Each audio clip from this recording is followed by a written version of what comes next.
Hello, hello, it is Dream, and yesterday I completed my dream start for my account. I now have Col, Beryl, Gloria, and Inanna, and then my side legendaries, the two free ones, Faye, Maitha, and then I also have Samantha for my beginner banner. So now that I have all the characters that I'm going to pull for at the start of the game, it is time to show you all of the skill builds I have for the early game of all of my units. And so let's start it off with our girl, Col. We have her at rank 5, and so we have unlocked 3 of her skills so far.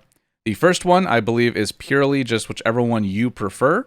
I don't think either of them are bad. Ambush is the one I took for easier one-hit kills. And then for rank 2, again, I don't think either of these are bad, but I took Mask for the PvP usage because eventually I will be using her to get in that backline and do some dirty, dirty deeds. However, for the passive, for rank 5, Eerie Footwork 100%. Not even a question. They are both a counterattack, but this one is just a better counterattack that puts you on their back and gives you a dodge stack. So Eerie Footwork 100%. In terms of gear, you're basically just putting on the best gear you can. I happen to random from stages as first clear rewards, really good daggers and a really good cape for her. So I am using those. I think these are also the items they give you if you buy the skin battle pass for her. So if you are a spender or a Col simp and you've gotten these are good to use. But yeah, basically just crit, physical attack, anything like that is going to be good. Next, we have our girl, Beryl. Beryl I also have in the rank 5s, and I took Flame Wall because it is a very, very good trigger for faraway barrels or for killing banner flags, stuff like that. I've seen a ton of use doing that. Not so much enemies just lining up in a line for me to hit, but I've still seen a lot of use out of picking Firewall here. So I definitely recommend Firewall. And then rank 3, I don't think this one is a choice. You are basically taking energy restoration. With her passive giving her energy restoration, and with this giving her energy restoration, she is generating a ton, so she can just keep using skill after skill after skill. I also gave her the Battle Pass weapon, because I bought the Battle Pass yesterday. As you saw in those pulls, I bought my $5 pack in my Battle Pass, and then immediately after pulled my Gloria, and so I promised chat, if I did pull Gloria fast, I would buy Inanna, and so that's what ended up happening.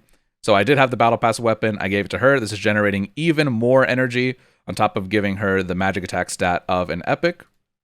So that is a big help. She's basically an energy creating machine. And then again, for 5, this is an easy choice. You're basically taking QD 100%.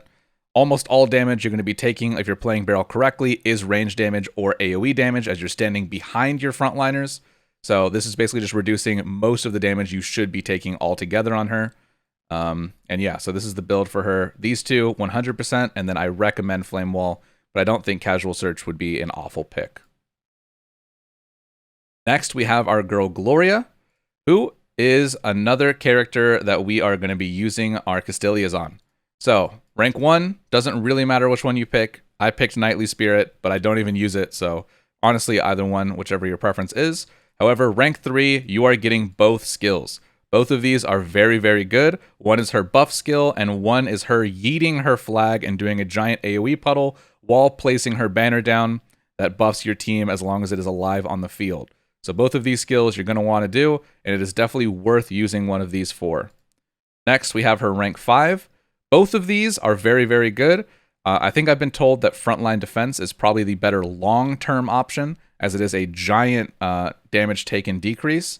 However, I plan on using her in a little bit more battle, combative style as kind of my frontline DPS more than just my frontline support, at least for the early to mid game. So I took counterattack.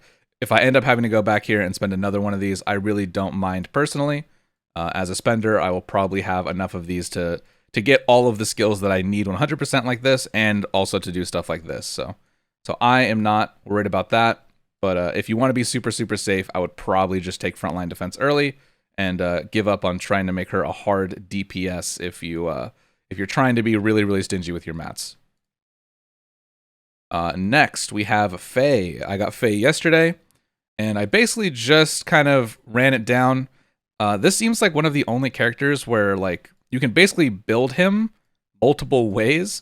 You can kind of make him a reaction target. You can make him an alert spammer, like a runaway kiter. You can kind of build him in a lot of different ways.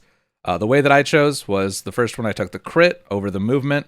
I plan on basically posting him down and just nuking with everyone. putting him behind some frontliners and just doing as much damage as possible. If you're planning on playing him as a runaway style, you basically want to take the opposite of everything I just took here. So I took the crit, and then I took his first alert skill, and then I took eye for an eye, which is basically his strike back counter. If he gets hit with ranged, he'll also hit the ranged back.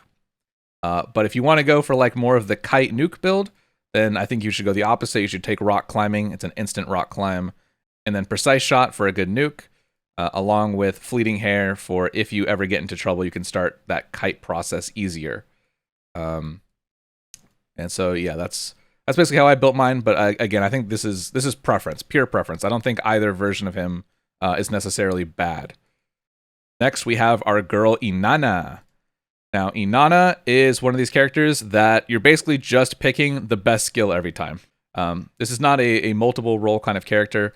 As much as they seem to try to build her to be kind of a summoner and like you basically just keep summoning your guard and using your guard to protect you and just basically just like always being a nuisance. I think she is way better used as a healer and as a support. Just like as like an actual buffer and as a someone who lets you act twice in a turn. So on the first skill, we're definitely taking Princess's Prayer over defense boost, not even close. And then for rank 3, we are of course taking her AoE heal over her guard. Getting to get an extra summon of the guard is not anywhere worth losing your AoE heal in my opinion. And then for her passive, we are taking Protection of Light, which is basically just the first hit of every single time. The first hit you take in every single round is going to be damage decreased by 30%, which is very, very big. Then we have Maitha. For Maitha, I took co-defense, so that way she could be a little bit tankier when she is being used as a frontliner right in front of my other characters.